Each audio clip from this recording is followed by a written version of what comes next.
We welcome Representative Sam Creekmore. He represents District 14, House District 14. That includes Union County. He serves as the chairman of the Public Health and Human Services Cmte. Representative Creekmore, good to see you, sir. Thanks for coming on. Always fun to come on. Thank you for having me, Gerard. You bet. So there's some legislation concerning PTSD, and there's some treatments that might also spur addiction, could be problematic, and you guys are grappling with this. Where do we stand on this? Well, I tell you, I'm following some legislation in Texas. It's the Ibogaine initiative, and Ibogaine is a natural drug that's Schedule 1 in America, but it's not Schedule 1 in most countries, and it has had profound differences in resetting the mind and the brain in these veterans. And Texas has a bill that just passed, it's a Senate bill that just passed the House over there, had 2 no votes, and it's to create an FDA trial for Ibogaine in the state of Texas.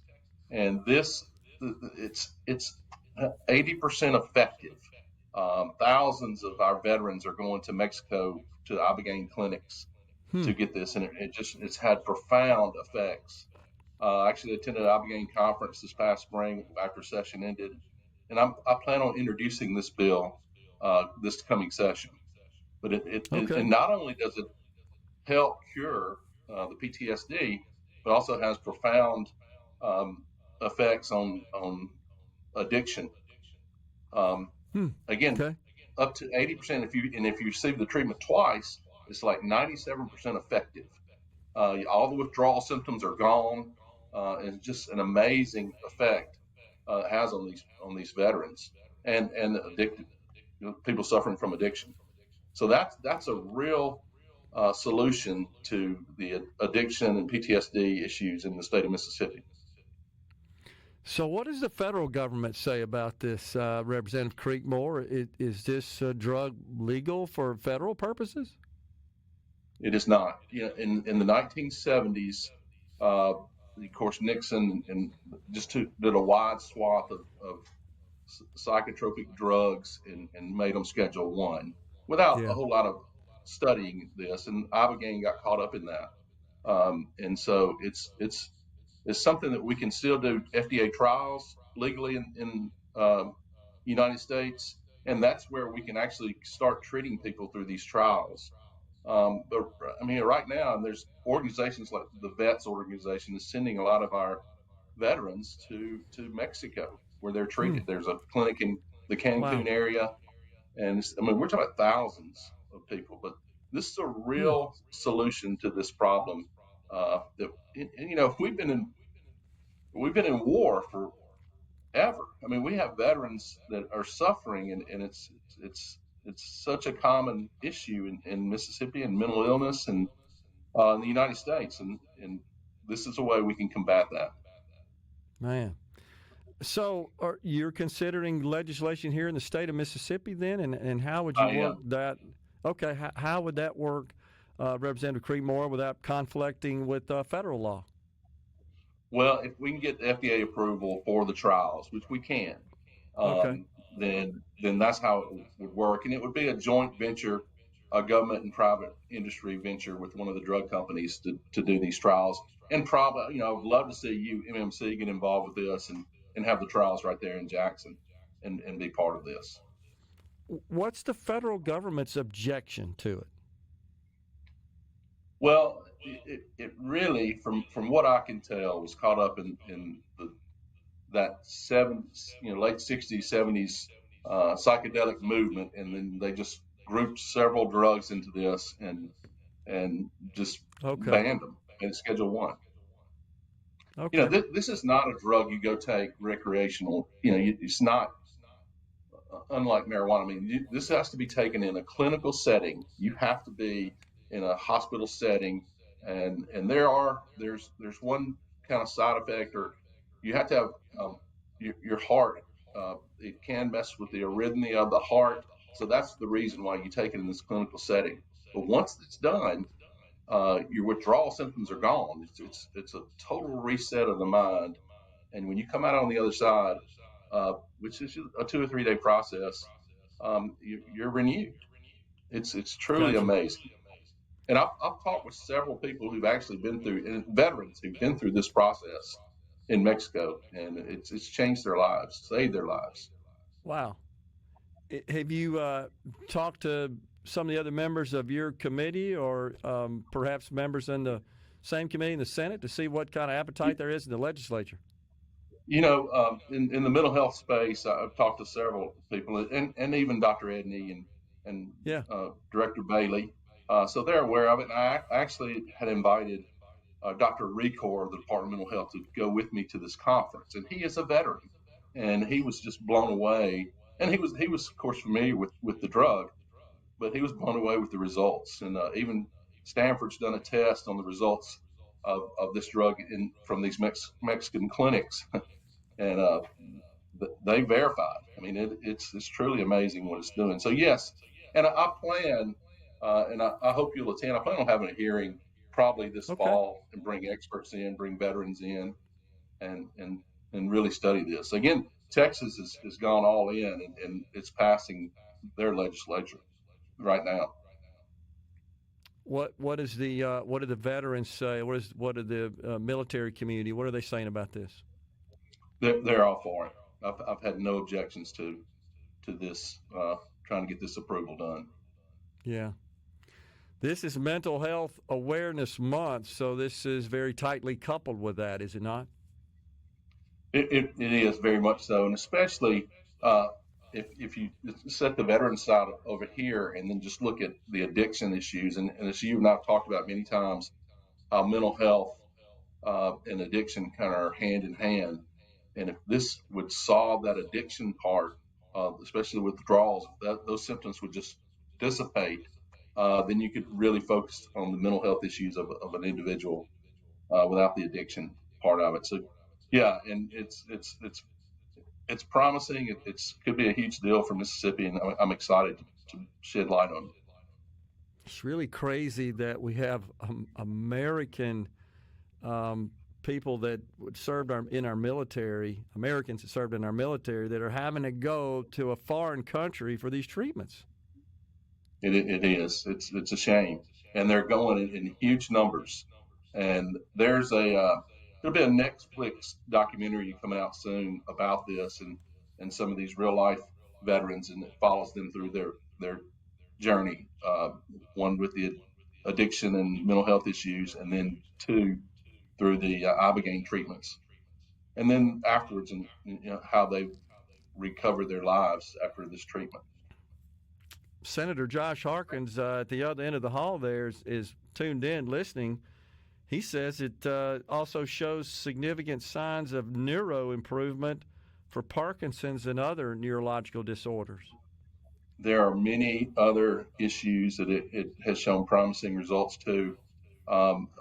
Really, the Stanford test really focused in on the PTSD, and that's kind of where I want to start with this and bring it. But yes, there are many other benefits to it.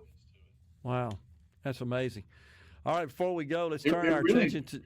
Yeah, go ahead, Sam. I was going to say, I'm sorry, Gerard.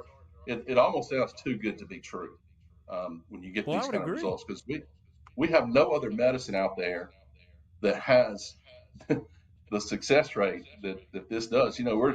We're taking Meloxicam and has a 30-40% success rate in addiction, and this is 80%. I mean, it's amazing. Yeah. It's incredible. How long has this drug been around? Does it go back to the sort of the psychedelic era of the 60s?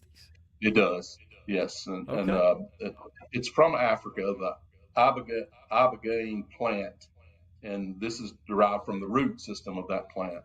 I got you. And they're currently trying to make it synthetically, which is really beneficial in the FDA approval, but they have not been able to do that yet.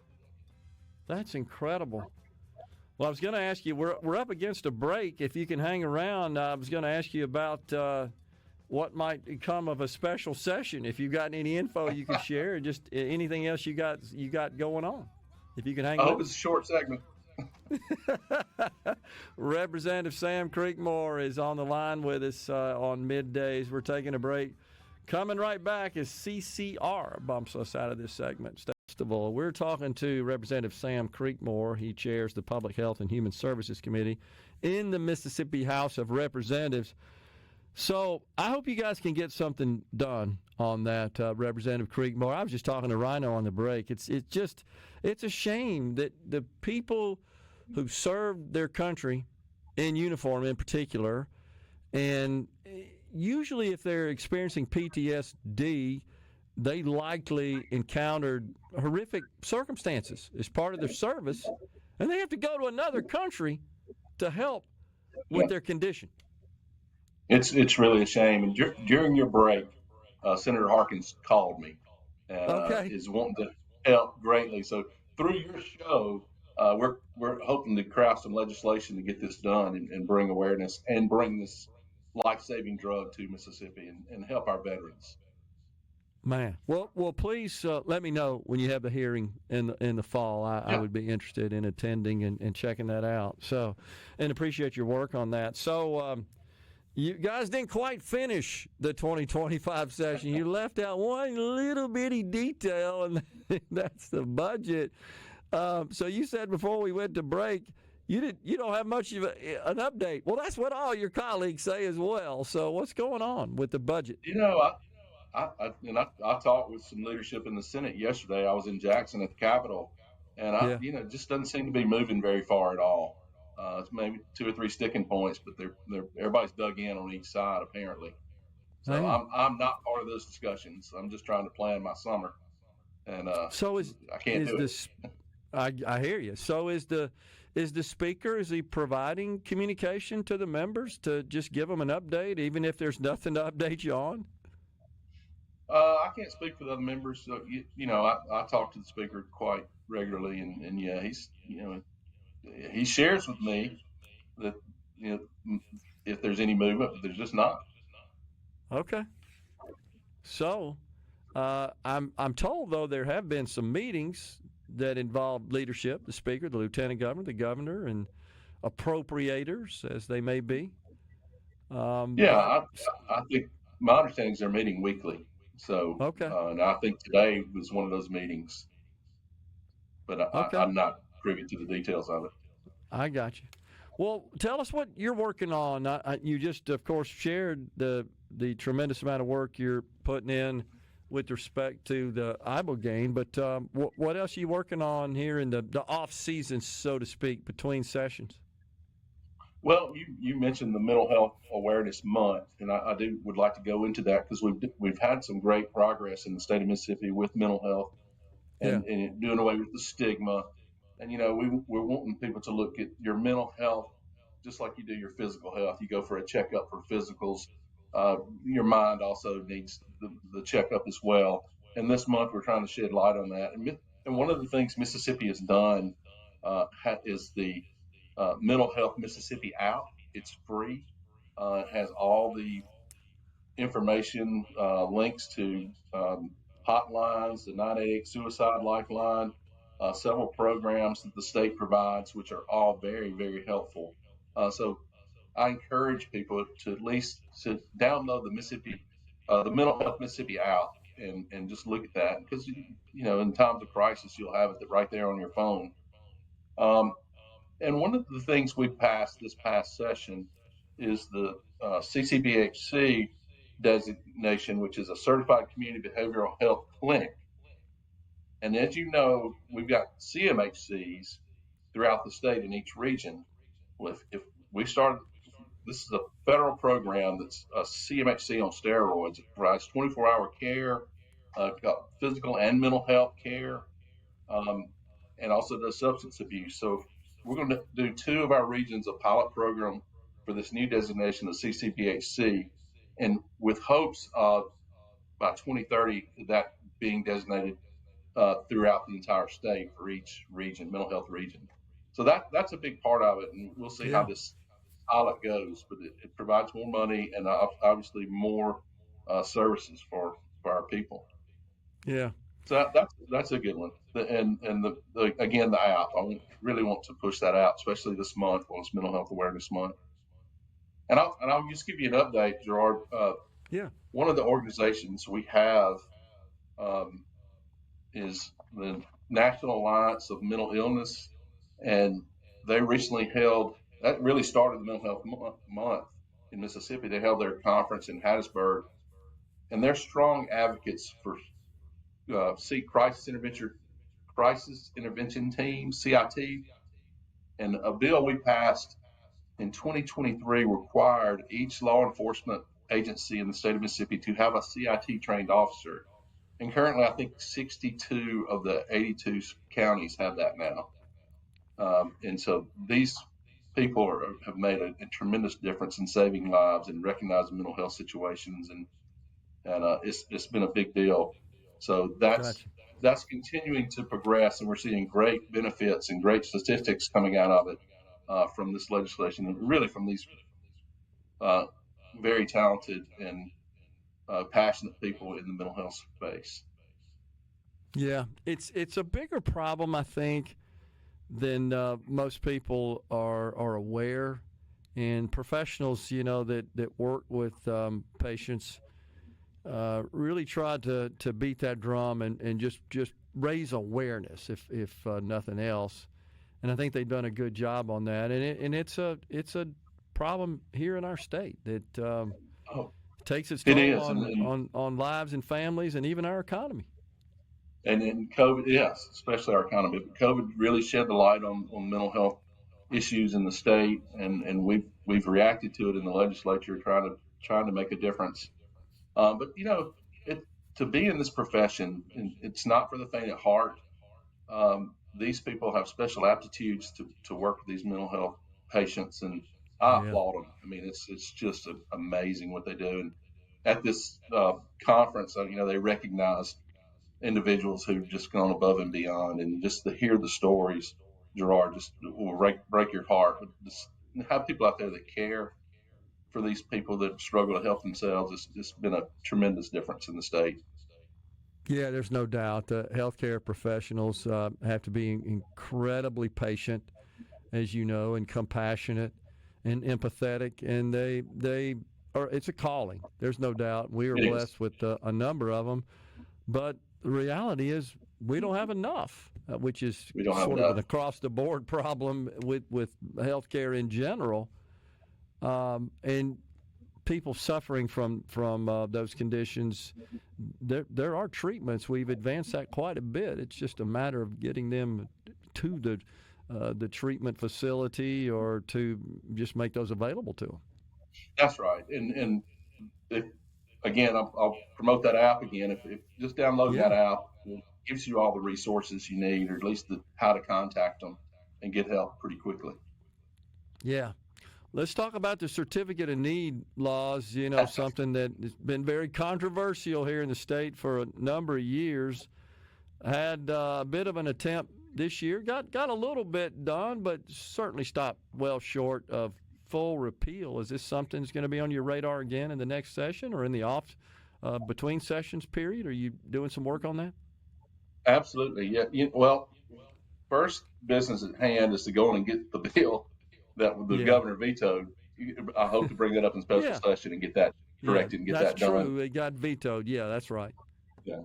And then But going forward, I mean, that's step go ahead, one. Going Sam. forward, I plan to continue in the CON space, Okay. dialysis, and especially the rural hospitals, maybe giving them some more leeway to not have to apply for CONs for some of their services.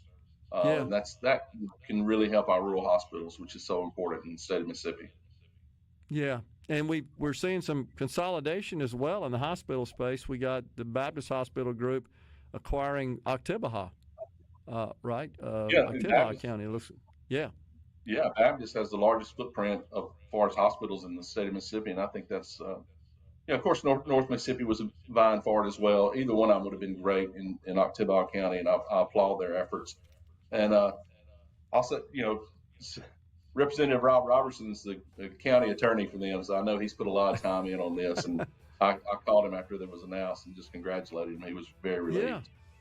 Well, I've talked to some folks with the Baptist group here that have indicated they think this is a good, viable economic fit, and they can shed lots of duplicative costs and really get that hospital on its financial footing.